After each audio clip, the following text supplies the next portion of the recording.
can't decide on what kind of content you want to make for your YouTube channel, never mind what kind of camera you need to cover any content you wish to make, from vlogging to gaming to lifestyle, even how-to, I might have just the camera for you. The DJI Pocket 3 might just be the perfect camera for a YouTuber in 2024 and beyond. I've been using this camera for the past month. I've been using it for live streaming, making gaming content, even potential vlogging. But don't take just my word for it. Let me show you what it can do.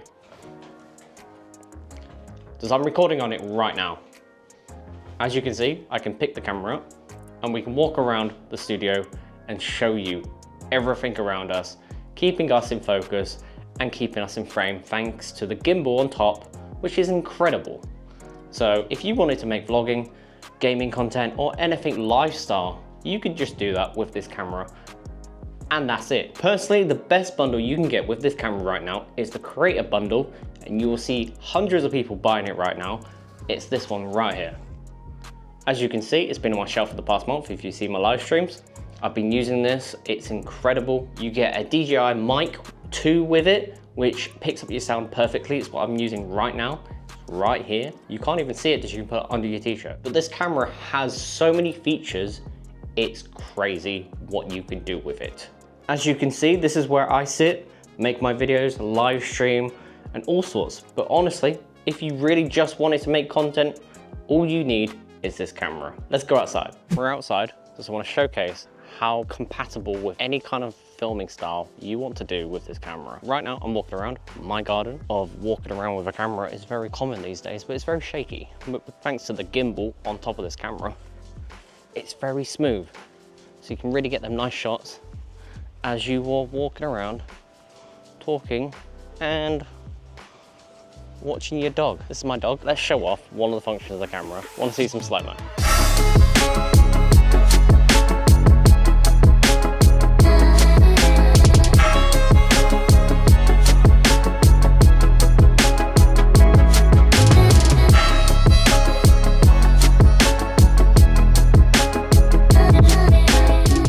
This camera can do 4K 120 frames, as you just saw, from my dog running around.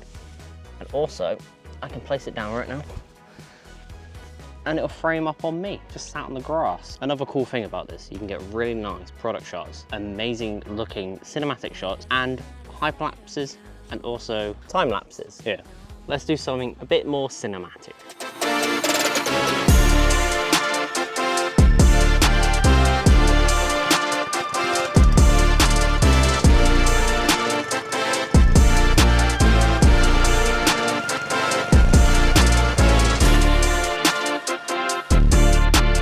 I really want to make this video about a real world experience of how you would use this camera on your everyday life, making your content of how you want it.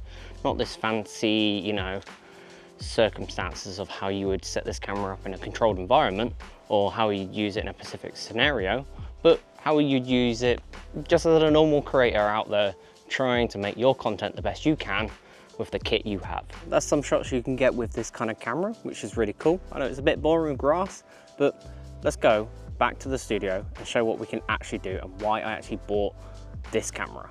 This camera is tiny. Look how small this is. This is the Pocket Cam 3 and this is my controller. As you can see, it is tiny. You know how big controllers are. There is extensions you can buy, little packs for it. So these are the batteries that make it taller. Overall, this camera is tiny. It weighs next to nothing, less than the controller. You can pop it in your pocket, take it anywhere with you. You pop it out, flip the screen up and it will go. That's it. That's all you need to do. This is the Pocket 3. Right now I've got it turned on. This is how it looks when you're looking at it recording. You've got a screen that's about 3 inches wide. The camera is a 1-inch sensor with a axis gimbal, which is basically you do this and it keeps it very steady. As you can see, it is tracking me right now if it will focus. As you can see, I'm in focus right now on the actual camera itself, and it will track with me anywhere I go, which is a really cool feature if you want to do moving around your studio or wherever you go, or you want to set it up somewhere and you want it to follow you. That is the camera. Turns off like that, gives a little countdown, and that's it. tiny. Only drawback on this is depth of field isn't very shallow. You know, it's compromises for the small factor, how easy it is to use. Basically, as soon as I got this, flipped it on, and that was it. But let's get to the two main reasons I bought this camera. First off, you can use it for gaming. So you can make gaming content. It's as simple as plugging it in through the Type-C on the bottom and connect it to your software of choice. I use OBS. Also, you can use the mic with it. Connects through this, or you can connect it directly to your computer if you have Bluetooth, which is a very interesting choice. Essentially, all you need for gaming is your computer. You don't need a mic like this anymore. You can use this, and they'd be perfectly in sync, perfect audio, perfect image every time. But the drawbacks are you are very limited. So if you want to live stream, like I do, I use this for about 2 to 3 hours at a time. It does overheat massively. It's because it's very tiny. It's plugged into a source where it's constantly feeding it power. So it will overheat essentially. And when that happens, it will just shut down. But luckily I've not run into that situation yet. The longest stream I've done is like 3 hours, but it's been perfectly fine up till that point. I'm not gonna get into deep details of what the camera can actually do. You can look it up on the website. I'll link it down below. There's loads of videos out there on YouTube right now. I'll link one down below that you can check out that shows you all the stats, the specs of what this can actually do. I want to show you more of a realistic of everyday life you would use this for your content. Now let's switch back over to this. Okay, now we have the Pocket 3 set up as a webcam. This is how I normally use it for live streaming and filming gaming content. You can still use it as a face tracking. As you can see, it follows me around the room really well. You can go away, you can come forward. It keeps focus really well. And the image quality isn't too bad. It only gives you 1080 at 30 frames, but that's more than enough when you are making gaming content and your camera's gonna be that tiny. I am using my mic right now, but that's because it's easier to set up, because I have it set up. But yeah, this is my average frame. I always have it like this, without the face tracking, because it looks better. But a really cool thing about this, I'll show you my screen right now, what I see in OBS. Ignore my name for my little sections. I never make names. My camera's called GGGGG. But this is my camera. Literally click on it. Osmo Pocket Cam 3. You can see you've got the Elgato, OBS vertical, but this is one I use. Sometimes it doesn't show up when you reboot the system. You just have to disconnect the camera and then reconnect it, and it's there, good as new. I did put custom settings, but it's basically the same settings that are on the camera itself. But this is my typical setup when I'm streaming on YouTube. But yeah, I have my scenes, my sources. But yeah, this is the normal setup I have with this camera. It's very useful. Literally, you can just plug the cable in and that's it. Connects, shows up, perfect. Every time, not had a single problem. Okay, so this is how I normally have my setup for my live streams. Cameras here, looking good. Have my game up here. As you can see, 1080p is perfect for this little window. But this is how I normally have my game when I'm playing. This is how I stream, this is how I capture content. It looks really good. Just the sharpness, the sensor, looks incredible, really. No faults apart from the overheating and the lack of depth of field, which is a big issue for me. But as you've seen so far, this camera is so versatile. You can use it outside, you can use it to make cinematics, slow-mo, gaming content, live streaming, and that's also one more reason I bought this camera. But let's go back outside.